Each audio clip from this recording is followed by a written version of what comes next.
வணக்கம் நண்பர்களே. தமிழகத்தில் ஒரு பெரிய புரட்சி நடந்திருக்கு அப்படின்னே சொல்லலாங்க. பட் இது எதிர்பார்த்த ஒன்று தான்.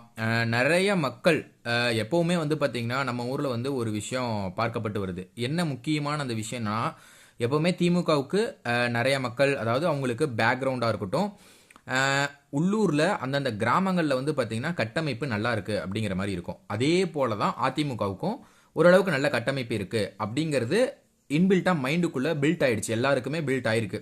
அப்படிப்பட்ட ஒரு சூழ்நிலையில் தாவேகா நுழையும் போது எல்லாருக்கும் இருந்த சந்தேகம் என்னன்னா, கண்டிப்பாக தாவேகா ஜெயிக்காது. ஆனால் அதையும் தாண்டி நிறைய பேர் யூகித்த விஷயம் என்னன்னா, அவருக்கு வரக்கூடிய கூட்டங்கள் அதிர்வுகளை பார்த்து ஓரளவுக்கு கணிச்சிருக்கலாம், கண்டிப்பாக அவர் தான் ஜெயிப்பார் அப்படிங்கிறது கணிச்சிருக்கலாம். பட் அதெல்லாம் கூட்டம் ஓட்டா மாறுமா அப்படி இப்படி எதோ சொல்லி கடைசியாக பார்த்தீங்கன்னா ஒரு ஒரு ஒரு வளைவு, அதாவது நம்ம சொல்கிறோம்ல, ஒரு கட்டமைப்பை இவங்க பிம்பத்தை உருவாக்கிட்டாங்க. இந்த பிம்பம் தான் கண்டிப்பாக தாவேகா வராதுங்கிற பிம்பம் உருவாக்கிட்டாங்க. ஸோ தாவேகா வந்துருச்சு. இப்போ பார்த்தீங்கன்னா ஆனால் பெரும்பான்மை கிடைக்கல.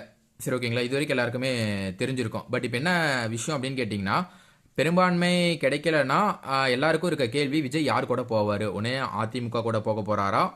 அப்படி இல்லைனா இப்போ சின்ன சின்ன கட்சிகள் நிறையா இருக்குது பார்த்தீங்கன்னா, சிபிஎம், இவங்க 2 விசிகா, பாமக, இந்த மாதிரி நிறைய கட்சிகள் இருக்குது. பட் விஜயோட தாட்டு மேக்சிமம் என்னவா இருக்குன்னா, அதிமுகவோட போகிற தாட்டாக தான் இருக்கும். அவருக்கும் அதுதான் முயற்சிப்பார். காரணம் என்ன அப்படின்னு கேட்டிங்கன்னா, ரொம்ப சிம்பிளான ஒரு விஷயம் தான், சிம்பிளான லாஜிக் தான்.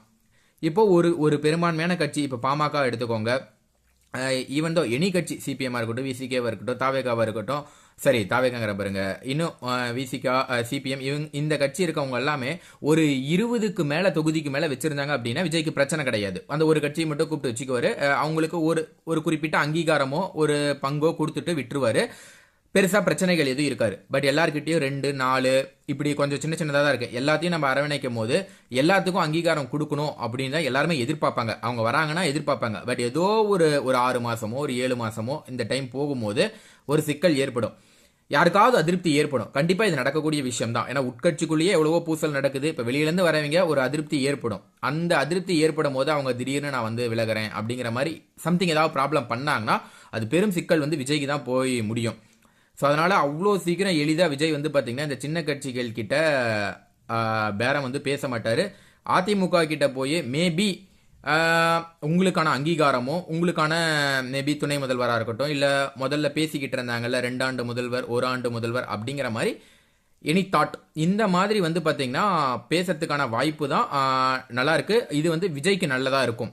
அதே நேரத்தில் அதிமுக அவர்களை எடுத்துக்கிட்டிங்கனாலும் எடப்பாடி பழனிசாமி அவர்களுக்கு அவர் மட்டும் தனியாக பார்த்தீங்கன்னா கிட்டத்தட்ட 50 தொகுதிக்கு கீழே தான் வாங்கியிருக்காரு.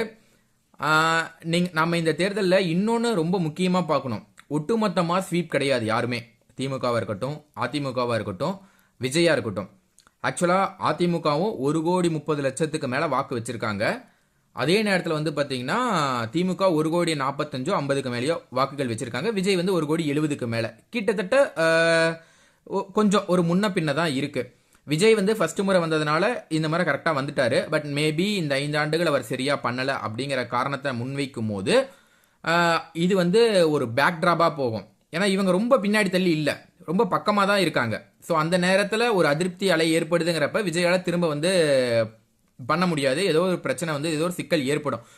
அதாவது இதில் என்னன்னா, இப்போ அதிமுக வராங்கன்னா அவங்களுக்கு அவங்க கேட்குற விஷயங்களை கொடுக்கும்போது அந்த அங்கீகாரத்தை அவங்களுக்கு நம்ம கொடுக்குறோம் அப்படிங்கிறப்ப பார்த்தீங்கன்னா அது பெரிய தப்பு கிடையாது. ஏன்னா அவங்க 1,30,00,000 வாக்கு வச்சிருக்காங்களே.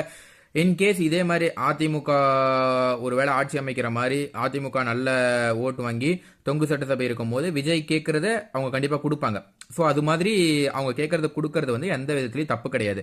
பட் சின்ன சின்ன கட்சிகள் நிறைய இருக்குல்ல, அவங்க நியாயமான கோரிக்கைகள் நியாயமாக கேட்கும்போது கண்டிப்பாக விஜய் பரிசீலனை பண்ணலாம். பட் கண்டிப்பாக அவங்க எல்லாருமே அதிகமாக தான் கேட்பாங்க. ஸோ அதனால் விஜய் அவர்களோட தாட்டும் என்னவா இருக்குன்னா, ஏடிஎம்கே கிட்ட போகணும் அப்படிங்கிற மாதிரி தான் நினைப்பாரு அப்படிங்கிறது ஒரு தனிப்பட்ட கருத்தாக இருக்குது. நீங்கள் என்ன நினைக்கிறீங்க? உங்களோட தனிப்பட்ட கருத்து என்ன? விஜய் அவர்கள் பார்த்தீங்கன்னா இந்த மாதிரி சின்ன சின்ன கட்சிக்கிட்ட போகிறது பரவாயில்ல அப்படின்னு நினைக்கிறீங்களா?